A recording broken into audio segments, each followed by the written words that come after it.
Ijoon talabaadiyyaati siniin jedhamti. Oonan iyyaamma caakkaa kana keessatti maaltu naa birmataa. Irri bakka jirutti duwwaa jira.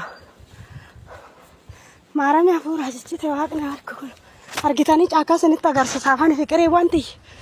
Akkam jirtan jirtu garuu majammaraa duraa fiqirii wanto anas hin jaaladhu. Anna jaalattan hafuura jechite dandeenye jirtu hojiin meetitu silsilaa baddaada kattan bu'ajoo. Eecha dhaqee na keechaa babbade isaan booda lafa tindaan deemu kaa gara lafa kiyyaatti sinii qarrasaadha. Lafa nan qabaa qamadii faca'ee warxaba nan qabaa dhugaa fiqirii wanta mana nyaatame saniin boo'ina qabaan dhugaa rabbiitis siniin jedha. Amma kalaala dhaagaa kan laala cakka argitanii amma as keessatti waan iyyeesilaa dheerri dubaa jira akka jirutti maal ijoollee maaltu na tuqas garuu bineensuma sodaadha. Bineensuma sanuu ijoo laala dhaadhoqqee lafaa ammoo masala kanaaf qaalii sinii galeen talabaadiyyaati siniin jedhee bara. Amma kaa qamadiis hundumaa siniin kaasee sinii erga. Yaa biyya teenya yaa meetitu kollaali qoreessan qoree bishaan nama baasistee na qofforsiistu san kun rabbiiti rabbiin nuu kenne. Odoo kana argiteen oddoo keessa dhaabbattaati nan bade. Maajoo hafuura qunnaan tanafasa. Egaa kaamma fiqirii wanto odoonuu adee kaammala tokkichi hin jiru dhiirri akkasii siniin jedha. Kophaa kun deema kan talli baadiyyaa sodaattu. Dhugaa intala gabaree fiqirii wanti yasinan jaaladha. An jaalattaniif jaalala keechan asinii godheefis galata. Tokko akkana beekaa jiru. Silkittii tana sodaadhaasin ragaa baatu booda si'achi ilaala. Dhugaa siniin jedha sodaachisoodha. Nan dubbisa dhugaa katamaa dhufte ijara eenyaatte naan jedhama.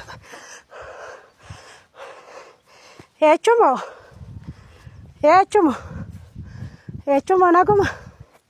siniin jedhama. Nagumaayi daandiin kun eessatti na baasa. Si'achee jareen caafan ijaan asaba maleen mana baasa kaa haa ta'u jirtu sin naguma gooftaake amma nama si bira darbaafane tolee na sodaadhe gooftaa kiyya siiyyu maalan beeka reefuun biyya ormaati ijoollee maraatti dheettuu beesinoota akkaasan dubbisu fani akkasi siniin jedha fiqirii wanti sinisaan jaalattanii jaalala keechan ibsa kumanachitti goggodu sanan goggoda. Laala dhaata faxiroo keenya bareedduu teenya Itoophiyaa teenya waan ishii fakkaattu agartanii nan bade. Himmeetitu naa laaltu kaamma arabiffaan dabarsu dubatti koo qurxiin beeka dura ankoo eetkan qurxii beekata nama hunda badhe yoo akkam biyyattii san hin seenne nagooti. Gara kootittaan gadi qabuu kiyya beennan lafa godha dubbicha nama ammoo achi gama sanitti lafa nan badeen har'a. Ajjeefamuu Hacaaluu Hundeessaa keessaa Galaanaa Gaaromsaa harka qaba eeyyee Laamroota harka qabdi eeyyeen kana ka jedhe eenyu nama jedhellee isinima maalli qabatamni maa inni ragaa viidiyoon garagaraa waggaa 6 guutuu awwaalame amma gadi bahe viidiyoon kun maalaasa isin hunduu waliin laaltanii murtii kennitan jalqaba irratti mee waan ajaa'ibaa isinii himaan dhaggeeffadha. Gaafa Hacaaluu Hundeessaa ajjeesuu barbaadan gaafa Hacaaluu Hundeessaa akka artiistota Oromoo irraa jijjiiramee makiinaa bareeduu oofee mana bareedaa keessa bulee maatiin isaa akka gaariitti jireenya gaarii jiraachuu eegale inni akka namaatitti jiraachuu eegale duulli garagaraa irratti godhamu eegale. Duulli irratti godhamu kun maali? Amma dura artiistonni Oromoo makiinaa bitachuu miti waan baajaajiin deemtuun qabdu artiistota Oromoo eessatti argita? Mana shiishaa, mana jimaa, mana haraqeetitti argita jechaadha. Hacaaluun san hunda bira tareeti bakkee riistoraantiidhaan babbareeda hoteelota babbareeda irratti argamuu eegale makiinaa bareeda oofuu bakka namni gugurdaan oolutti argamuu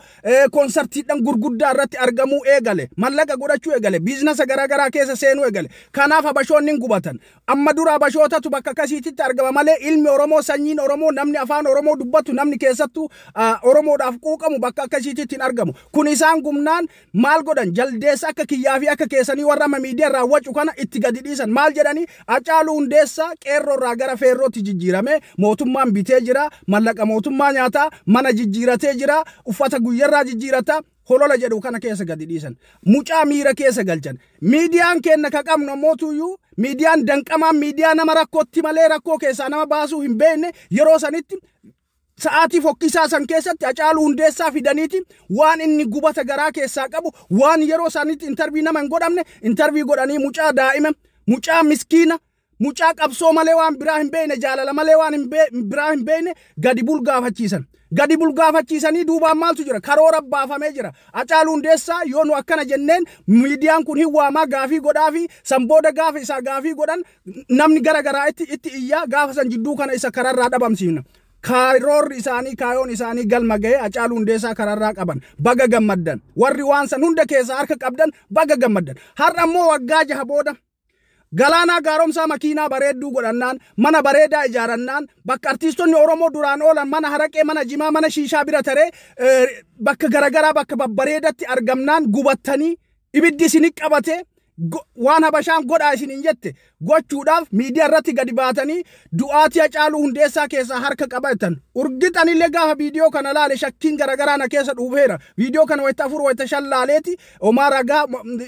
waan hin nadhibe jechaadha viidiyoo isin mul'isa. Anyways wanni amma hololli asirratti godhamaa jiruuf Hacaaluu Hundeessaa dhabnee jirra karoorri amma godhamee asirraa haasaamee gingilfamaa jiruuf Galaanaa Gaaromsaa itti dabaluudhaaf isa kararraa qabu rakkoon Oromoo maa inni beektaa beekaa fi hayyuu fi jabaa fi akkanumaan irraa haasa'uu fedha malee bakka gaariitti mul'ata gaarii akka inni qabaatuun feenu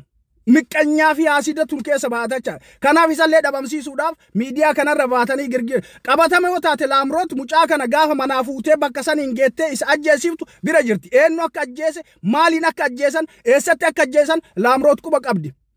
maatiin warra Hacaaluu Hundeessaa mucattiin tun Amboo keessa jiraatti osoo qabatamaan gumaa fi kafalachuu barbaadanii maatii irraa kafalachuu danda'an siigalee kadhabame Hacaaluu Hundeessaati malee maatiinis jireenya gaarii jiraataa jira Laamrootis jireenya gaarii jiraataa jirti waa'ee Laamroota lafa keettanii miskiina dalagatee jijjiirame maa mana bareedaa keessa galeeffama maa makiinaa bareedduu oofeef maa miskiina akka artiistota duraaniititti manuma shiishaatiif mana haraqee mana caatiititti hin argamini maa baajaajiin olii gadi hin deeminitu isin gubee kana isin qaayisaa jira jechaadha. Homa fadheeyyuu haa ta'u lammii keessaniif quuqama Hacaaluun dhabamee jira dhabnee jirra gaddinee irra waan goonu hin qabnu amma yoo Gaaromsaa Galaanaa Gaaromsaa ajjeesan Hacaaluun hin deebi'u sigalee lamaan wal bira dhabuun ammoo hin taati osoo harkumayyuu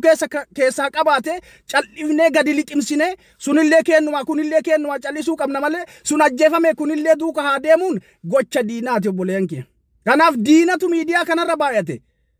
Ummata hofofeetu miidiyaa kanarra baay'ate hofofee osoo waa takka hin beekne gadi ba'ee murteessuudhaafan warroonni amma miidiyaa irratti gadi baatanii Galaanaa Gaaromsaa harka keessaa qaba jettan gaafa marii kanaatillee keessa jirtaa kanaafuu harka keessaa qabdaa jechaadha sigalee gaafa quba tokko nama qabdu afur akka gara kee garagaru quba qabaadhu akkanumaan lafaa kaatee xiinxala siyaasaatii miti dhimmi lubbuudhaa dhimmi nabseedha akkanumaan xiinxallitee harka keessaa qabattee akka cabaccabdee hudduu teebantee waan argite naasayin obboleessa kee obboleetti kee irraaf qoxxoba dhimma kana dhimma seeraatu seera qulqulleessa waan anaafate harka keessa naqannee borcinu hin qabdu jechuu barbaadeeti viidiyoon isin mul'isu wayituu hin jiru Galaanaa Gaaromsaa namni tokko itti bayee waagoonaan namoota yeroo ammaa kana miidiyaa garagaraa irratti Galaanaa Gaaromsaa harka keessaa qaba jettanii maxxansitan iskiriinshuut isin goonee isin kaannee jira itti gaafatamtoonni isinii jechaadha amma booda wanni akkanaa tamni hin jiru Galaanaa Gaaromsaa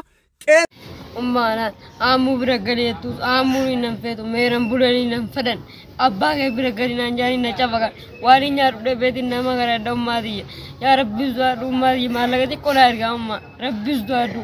akatin karade bulle lama nyaaju jiru wallahi ummadiya takasin garane aradu garade umma ya so warabbi yewu sida kubade umma ya rabbi zuadu garade wallahi umma takasin garane wanta kale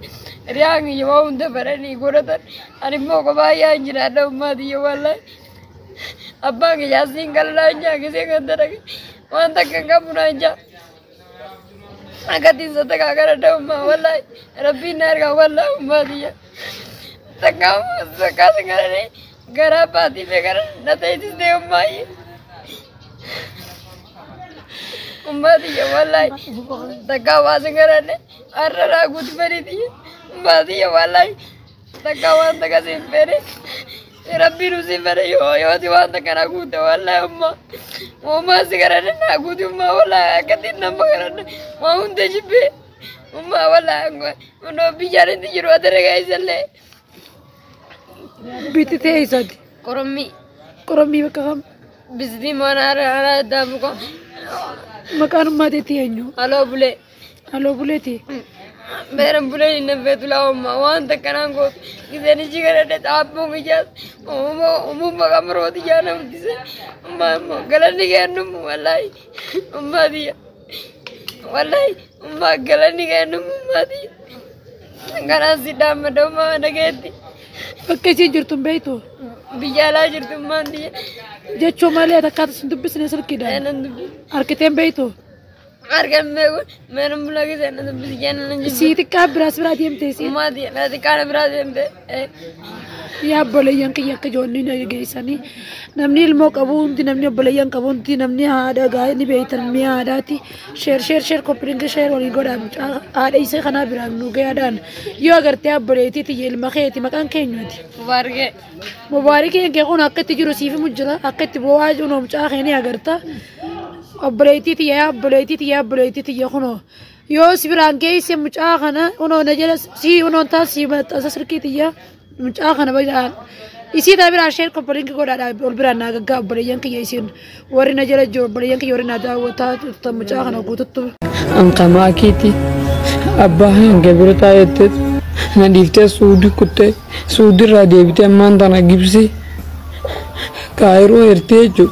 video था नंदा वर्षन रब्बी सियों रब्बी क्यों आप क्या अमंते हो अमंते नंदा वर्षन वीडियो रब्बी इसका भी वीडियो था नंदा वर्षन मकान खिया गुरमे सारन जामा अंकमा की थी अब्बा है गबरता येते ना दीप्ते सूदी रादेविते मान तना गिब्सी कायरो इर्ते जो दूरा मालक ले ना वर्गते अम्मा अनूर फुफुंदे उसमें तू मालक तक्का ना यार गिने nin dufan anjete sumertu liibille nani galchiteero dura mistera maka hanke khamaki detten demini abba hangetille maka ratin barresen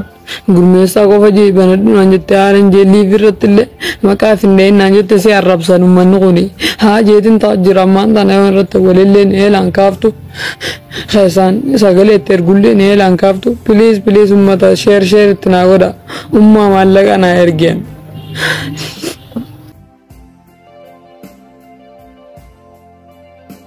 إشارة راسر رجدي واتي أنا دور بيتو تنا براني نما دولار ده بس أدي غرغرة فايدي سنجدي باسي كساودة ربيع سنجلبية posti ko duga ribase ya datta nama waya kanan warsi warsisa kenna harme ke tin bitasan dagatte ndagatte failisan ababiyat isa waya ababiyat debina asofna jechuna kam takati durbatati amma sittani ma soda statu duanola ni bombing garam boko ke afana do mashe sena saudi arabia sani berin maki saaxilette maki waan intaan irra kaajette seenaa intaane seenaa fokkata ufirratti galmeessite seenaawwan fokkataan duraan dalagaman kan beenu jira qabatamatti beerii tana yeroo dheeraa beeka gaafasiin Facebook irratti waa'ee qabsoo Oromoo irratti caffaraa dhiichisaa turte beeka isiidhaa fi beeriidha Ahmad Bosona Baaleeti Boonsaa Margaati nama sadiin ta'anii ijoollee Saudi Arabiyaa Mazraa fi re'eetiisan hoolaatiisan baadiyaa keessatti maqaa abaa'ootiin birrii irraa saamaa akka turan qabatama beekaa ragaa guutuu qabachaadha. Surrakkoo hin qabu namni nyaatame jira yeroo sanitti Oromoonni bilisoomsina isin bilisoomsina rakkoo keessaa isin baafna jedhanii nama hedduu sobanii birrii irraa nyaatanii sun nyaatamee jira. Ragaa nama beeriin ufirratti baafte yeroo hedduu biyyoota Arabaa kana keessatti ijoollee miskiinnan afaan hin beekne ta biyyarraa gara biyyoota Arabaa tana deemtu Paakistaanitti, Hinditti, Bangaalitti, Suudaanitti, Araba, Suudiitti fi Yemanitti dallaalonni shamarran teenna warri afaan beeku mallaqaan gurgurataa ture jennee gaafa nu iyyinu nu amanuu diddan beeriin gadi baatee mallaqa san ragaa san ragaasan ufitti baatecha gaafsan dallaala shamarran ta'e dhiira biraatitti gurgurachuu keessatti ga'ee guddaa akka taphattee fi makii doolaara 300 akka gurgurattee dubrummaa isii irraa fudhachiifte gadi baatee ofirratti ragaa baate waan an jedhee miti waan isiin jettechaadha. Ani wanni beeku ijoollee miskiinnan irraa isiidha amma dooboo bosona baaleetiif boonsaa margaa mallaqa maqaa abaa'ootiin ijoollee miskiinnan irraa guuraa turuu ragaa qabatama qaba. Mallayni sun eessa ga'ee mallayni guurame sun Oromoo bilisoomsee ka jedhu sun gaafii biraati akkasumatti dhiifna. Sinigale ragaa nama beeriin ofirratti baate kun ammoo sababa makiinaan dubrummaa qaba jettee fi abbaan manaa isii dubrummaa makiidhaa gabbayee himeef wanni kun gubatamee ummatatti coggaarraa ta'e ummatatti dhibee ta'e rakkoo ta'e har'a gadi baasee seenaa badaa ofii seenaa fokkisaa ofii kakaleessa keessa taran himsiisaa jirachaadha. Jinniin makiidhaa ummata hedduu keessaa iyyitee waa hedduu dubbachiisaa arti. Makiitii jiraadhu. Ummanni Oromoo ammoo wanni amma beeriin dubbate kun akka salphatti ilaalamu. Waan salphaa miti ijoolleen teenna ta Arabaan, Yamaniin, Suudaaniin, Suud Arabiyaadhaan, Paakistaaniin, Hindiin, Baangaaliidhaan gudeedamte ta afaan hin beekne ta ijoolleen maan teenna ijoolleen Oromoo, ijoolleen Habashaadhaa warri afaan Arabaa beeku mallaqaan gurgurataa ture beeriin isii takka